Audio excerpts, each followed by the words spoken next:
Press जर बघत असले ना देवेंद्र फडणवीस साहेब, तुम्ही हे मराठीचे लोक अंगावर घालू नका आमदार.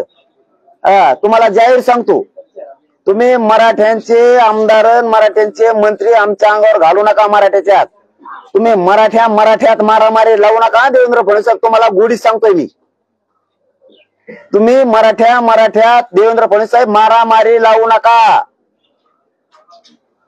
हे मराठ्याचे आमदार मराठ्यांचे मंत्री आमच्या अंगावर घालू नका.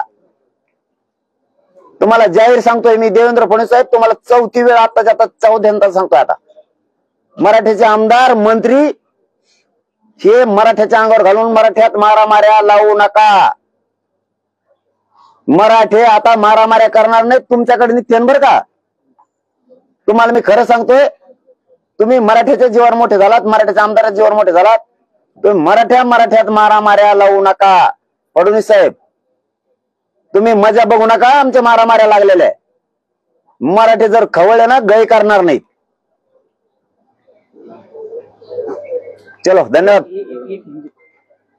नको करू, मला हिंदीत नाही येत ना जास्त. आताच बैठक जरांगे जी, आपने 288 सीटों के ऊपर महाराष्ट्र में चुनाव लड़ने का ऐलान किया है. इसी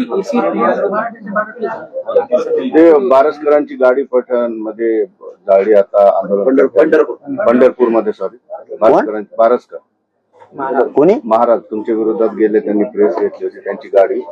नाही ते मला माहिती नाही. माझी बैठक चालू होती, उगाच काय त्यात काही असं स्टंट फंटा कोणाचा. डॉक्टरांच्या तोंडाला काळं फासलं, ही घटना झाली, त्याकडे कसं ते आता कसं बघता म्हणजे त्या टायमाला त्याचं उत्तर दिलं. कसं बघता म्हणजे काय, आम्ही काय वेगळे थोडेच आहेत काय, आम्ही थोडेच काही समर्थन करतो कोणाचं, असं नाही ना. काही ज्या गोष्टीबद्दल माहितच नाही त्याच्याबद्दल काय बोलावं. जे मी बैठकीत वरी आता तुमच्या तोंडातून ऐकलंय की कुठं काय झालंय, पण ते आपण नाही समर्थन करत असल्या गोष्टी. आपल्याला काय भेटायचं आपण समोर भेटत असतो. आपण मागच्या वेळेस तेच सांगितलं होतं, आपल्या तसलं लचडपणा लपडपणा नसते. ते आपल्या आवडलं दिलं रक्ताशी केलेलंच नाही. मागून काढी करण, याच्या वाटा जाय त्याच्या वाटा जाय, ज्याला माया वाटा जायचं ते जा. मी माझा शांत आहे. तुम्हाला मला काय बदनाम करायचं करा, काय जे करायचं ते करा. मी बदला घेत नाही कवा. हा, मी शिष्य असल्यासारखं बघतो वारकऱ्यांचा. जेवढा प्रयत्न होईल माझ्याचे तेवढा. तुम्हाला काय शितोडे उडायचे माझ्यावर उडा. मी माझा शांत आहे. मी ना कोणाला उत्तर देतो, ना मी कोणाला कर म्हणतो, ना कोणी केलं तर त्याचं समर्थन सुद्धा आपण करत नाही. मग विरोधक असला तरी बी आपण असल्या घटनेचं समर्थन करत नाही. ते वाईट केलं, त्याची नियत तसली होती ते वागलं. आपण तसंच वागलं, त्याच्यातून आपल्यात काय फरक आहे. मग त्याच्यातून आपल्यात काय फरक आहे ते आपण समर्थनच करू शकत नाही. काय झालंय काय नाही ते तर मला माहिती नाही. ओबीसी समाजाचे ससाने याला बसलेले आहेत उपोषणाला. ईडब्ल्यूएसचा तुम्ही आता विषय काढला, ईडब्ल्यूएसचा सुद्धा आता मराठ्यांना फायदा भेटत. ते तुमच्यामुळे गेलं असं ओबीसीचे ससाने तुमच्यावर आरोप की तुमच्या आंदोलनामुळे ईडब्ल्यूएस ही मराठ्यांचं गेलं. कोण काय म्हणते, काय देण द्यायचं, पेरलेल्या लोकांचं काय करत. जरांगे जी, आपने 288 सीटों पर महाराष्ट्र में विधानसभा चुनाव लड़ने का ऐलान किया है. उसके ऊपर ओवैसी जी ने औरंगाबाद में प्रेस लेके ये कहा है कि अगर जरांगे जी अगर साथ में आते हैं तो हम साथ में इलेक्शन लड़ेंगे. साथ में हाथ कुठं आते हम बघेंगे टाइम आज जाऊन दे.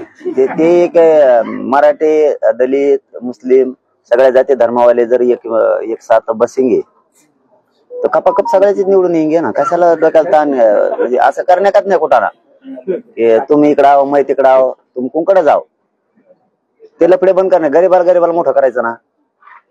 सगळेच एकमेक संघ चलेंगे, पाडापाडी करू, पाडो नाही तर निवडून आणू. काहीतरी होईल ना, होईंगा काहीतरी होईंगा. धन्यवाद. आम्हाला कोणाच्या साथ जाता त्याला काय जाणे का नाणे का काही लपडत नाही. त्याला काय मेर काय गाडी नाही वर कोण का गाडी आहे, चलन देऊ ना खबर बी चलन देऊ, काय अडचण नाही. त्याचं काय टेन्शन नाही. फक्त मला कळत नाही इकडे आव म्हणलेलं ते राजकारणातलं. फक्त गरीब को मोठा करेंगे सगळ्या. या एक जीवाने लढेंगे, करू भाऊ एवढीवर पाडापाडी. चलो पाटील, हाच प्रश्न मराठीत विचारतो. त्या दिवशी सुद्धा ते तुम्हाला भेटायला येणार होते, पण त्यांच्या बैठकीमुळे ते जमलं नाही. म्हणजे त्यांचं आव्हान असं की मनोज जरांगे चांगलं काम करतात, मनोज जरांगे बद्दल ते नेहमी भाषणात सुद्धा तुमच्याबद्दल एक गरीब सामान्य पोरगा काय करू शकतो याच्यातून राजकारण्याने शिकण्याची गरज आहे. तुमची स्तुती करतात आणि त्यांनी थेट आता तुम्हाला सांगितले विधानसभेत जर आपण एकत्रित आलो तर चांगलं काम होईल. म्हणजे तुमचा उद्देश आहे की मुसलमानांच्या आंदोलनासाठी आरक्षणासाठी तुम्ही करणार, म्हणजे त्यांच्या आव्हानाला तुम्ही प्रतिसाद पॉझिटिव्ह देता. हे शक्य आहे पुढे चालून मुसलमानांसोबत घेऊन जाणार?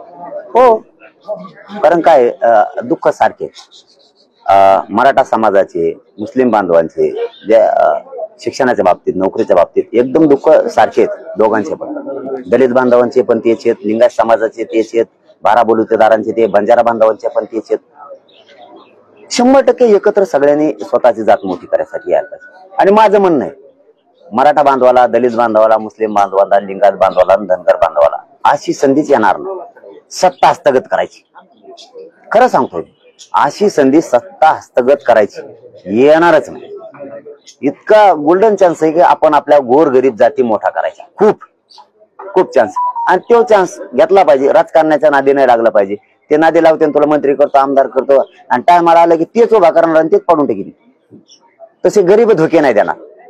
हा, पक्ष धोका देईल, तुम्हाला उभा करीन, 10 जागा देईन, तिथं यांचा अपक्ष उभा करीन पक्षावाला, आणि त्यांचा निवडून आणि तुमचा पाडून टाकेन. ते म्हणून तू निवडून नाही आला, तुला कुठून मंत्रीपद देऊ आता. म्हणजे हे इतकेच आभारी आहेत. त्यासाठी आपण गोरगरीब जर एकत्र राहिलं, आपली आपली जात सुधरू.